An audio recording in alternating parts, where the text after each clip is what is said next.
الحمد للہ رب العالمین خالق السماوات والارضین والصلاة والسلام علی سید الانبیاء والمرسلین وعلی آلہ واصحابہ اجمعین اما بعد فاعوذ باللہ من الشیطان الرجیم بسم اللہ الرحمن الرحیم ما كان محمد ابا احد من رجالکم ولکن رسول اللہ وخاتم النبیین وقال النبی صلی اللہ علیہ وسلم انا خاتم النبیین لا نبی بعدی صدق اللہ العظیم وصدق رسولہ النبی الکریم ونحن علی ذلک لمن الشاہدین والشاکرین والحمد للہ رب العالمین۔ محترم خواتین و حضرات، ہمارے عقیدے جہاں عقیدہ توحید ضروری ہے، عقیدہ رسالت بھی ضروری ہے، جسے عقیدہ رسالت، عقیدہ نبوت، آپ صلی اللہ علیہ وسلم پر، آپ صلی اللہ علیہ وسلم کی نبوت پر یقین رکھنا، ایمان لانا، اور جس طرح آپ صلی اللہ علیہ وسلم کی نبوت پر ایمان لانا ضروری ہے، فرض ہے، اسی طرح آپ صلی اللہ علیہ وسلم کی ختم نبوت پر ایمان لانا بھی اتنا ہی ضروری ہے۔ اللہ تعالیٰ قرآن مجید فرقان حمید میں فرماتے ہیں ما کان محمد ابا احد من رجالکم ولکن رسول اللہ وخاتم النبیین، نہیں ہے آپ صلی اللہ علیہ وسلم تم مردوں میں سے کسی کے باپ، ولکن رسول اللہ، لیکن وہ اللہ کے رسول ہیں، وخاتم النبیین، اور آخری نبی ہیں، سب سے آخری نبی ہیں۔ اس میں ایک یہ بات اللہ تعالیٰ نے فرمائی کہ تم مردوں میں سے کسی کے باپ نہیں، کیونکہ آپ صلی اللہ علیہ وسلم کی نرینہ اولاد بچپن میں ہی وفات پا گئی، کوئی نرینہ اولاد آپ صلی اللہ علیہ وسلم کی بڑی نہیں ہوئی، بچپن میں ہی تمام نرینہ اولاد جو آپ صلی اللہ علیہ وسلم کے بیٹے تھے وہ انتقال کر گئے بچپن میں۔ اس کی کتابوں میں یہ وجہ لکھی گئی ہے، بلکہ مورخین نے، مفسرین نے، محدثین نے لکھی ہے کہ آپ صلی اللہ علیہ وسلم کی نرینہ اولاد بچپن میں ہی فوت ہونے کی اللہ تعالیٰ کی ایک حکمت یہ تھی کہ اس میں کوئی شک و شبہ نہ رہ جائے، کہ کوئی یہ نہ کہے کہ آپ صلی اللہ علیہ وسلم کی نرینہ اولاد، آپ صلی اللہ علیہ وسلم کے بیٹے، آپ صلی اللہ علیہ وسلم کے بعد نبوت کے منصب پر فائز ہوئے، یعنی وہ آپ صلی اللہ علیہ وسلم کے بعد نبی بنے، ان کو نبوت ملی۔ یہ شک و شبہ بھی ختم ہو گیا۔ اور آگے فرماتے ہیں کہ وَلَٰكِن رسول اللہ وخاتم النبیین، لیکن وہ اللہ کے رسول ہیں اور آخری نبی ہیں۔ یہ قرآن کی ایک ایسی واضح آیت ہے کہ روز روشن کی طرح آیاں ہیں، روز روشن کی طرح واضح ہیں،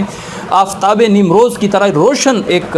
اس میں کوئی شک و شبے کی بات نہیں ہے، اس میں کوئی رد و بدل کی بات نہیں، اس میں کوئی تعویل نہیں ہو سکتی۔ اسی طرح آپ صلی اللہ علیہ وسلم کی صحیح حدیث ہیں، انا خاتم النبیین لا نبی بعدی، میں آخری نبی ہوں، میرے بعد کوئی نبی نہیں آئے گا۔ جب آپ صلی اللہ علیہ وسلم نے یہ فرما دیا کہ میرے بعد کوئی نبی نہیں آئے گا، اللہ تعالیٰ نے فرما دیا خاتم النبیین، آپ صلی اللہ علیہ وسلم آخری نبی ہیں، اس کے بعد اگر کوئی نبوت کا دعویٰ کرے اور اپنے آپ کو نبی کہلوائے اور یہ دعویٰ کرے کہ مجھ پر اللہ کی طرف سے وحی آتی ہے، تو وہ سراسر جھوٹا ہے، کذاب ہے، دجال ہے، کافر ہے، مرتد ہے۔ اس کے کفر میں کوئی شک نہیں، اس کے دجل و فریب میں کوئی شک نہیں، اس کے کذب اور جھوٹا ہونے میں کوئی شک نہیں۔ وہ تو اس لیے مرتد ہے کہ اس نے صریح آیت کے ساتھ ٹکر لی ہے۔ اللہ تعالیٰ فرماتے ہیں کہ آخری نبی ہیں رسول اللہ صلی اللہ علیہ وسلم، اور وہ اپنے آپ کو رسول اللہ صلی اللہ علیہ وسلم کے بعد نبی کہلواتے ہیں، اور آپ صلی اللہ علیہ وسلم خود فرماتے ہیں کہ میں آخری نبی ہوں، اور وہ آپ صلی اللہ علیہ وسلم کے اس حدیث کے سامنے ڈٹ جاتا ہے کہ آپ صلی اللہ علیہ وسلم تو فرمائیں کہ میں آخری نبی ہوں، اور یہ کہے کہ نہیں، نبی صلی اللہ علیہ وسلم کے بعد میں بھی نبی ہوں، مجھے بھی نبوت ملی ہے،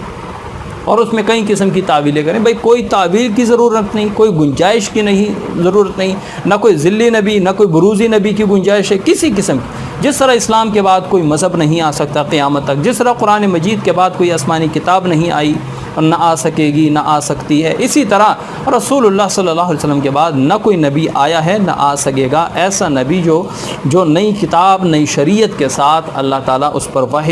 اس کو وحی بھیجے، اس کو نبوت عطا کرے،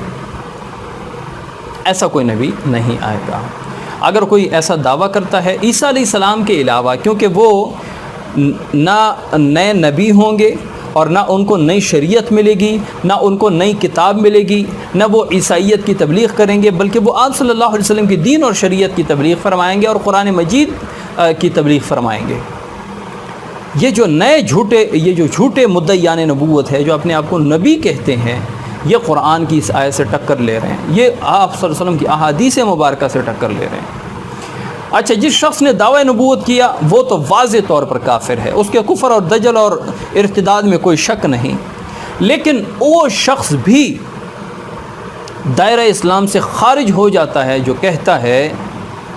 کہ چلیں ان کے بھی دلائل سن لیتے ہیں، ہو سکتا ہے ان کے پاس بھی دلائل موجود ہوں۔ جو جھوٹا مدعی نبوت ہے اس سے دلائل مانگے کہ چلو ان سے دلائل پوچھیں، ہو سکتا ہے ان کے دلائل مضبوط ہوں، ہو سکتا ہے ان کے پاس دلائل موجود ہوں، ان کی بھی بات ماننی چاہیے۔ بھائی جب قرآن نے فرما دیا کہ خاتم النبیین، آپ صلی اللہ علیہ وسلم آخری نبی ہیں، آپ صلی اللہ علیہ وسلم نے فرما دیا انا خاتم النبیین، میں آخری نبی ہوں، اس کے بعد اگر کوئی دعوی نبوت کرتا ہے تو اس کے بعد اس کے بارے میں بلا تردد یہ کہہ دینا چاہیے کہ یہ جھوٹا ہے، دجال ہے، یہ کذب اور فریب سے کام لے رہا ہے، اس نے منصب نبوت پر ڈاکہ ڈالا ہے۔ اچھا، وہ شخص جس نے نبوت کا دعویٰ کیا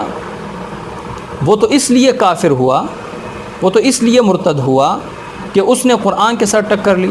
تو جو شخص ان سے دلائل مانگ رہا ہے اور دل میں یہ گنجائش رکھ رہا ہے ان کے لیے کہ ہو سکتا ہے ان کے پاس بھی کوئی وزنی بات ہو، کوئی دلیل ہو، وہ اس لیے دائرہ اسلام سے خارج ہو جاتا ہے کیونکہ قرآن کی اس آیت میں وہ شک کر رہا ہے، صحیح احادیث میں وہ شک کر رہا ہے۔ قرآن کی آیت کا انکار بھی کفر ہے اور قرآن میں شک کرنا بھی کفر ہے۔ تو عقیدہ نبوت جس طرح ہمارے عقیدے کا، ہمارے اسلام کا لازمی جز ہے، اسی طرح ختم نبوت، عقیدہ ختم نبوت بھی ہمارے ایمان کا لازمی جز ہے۔ قالوا محمد مولاي محمد قلت باهي المنظر قالوا محمد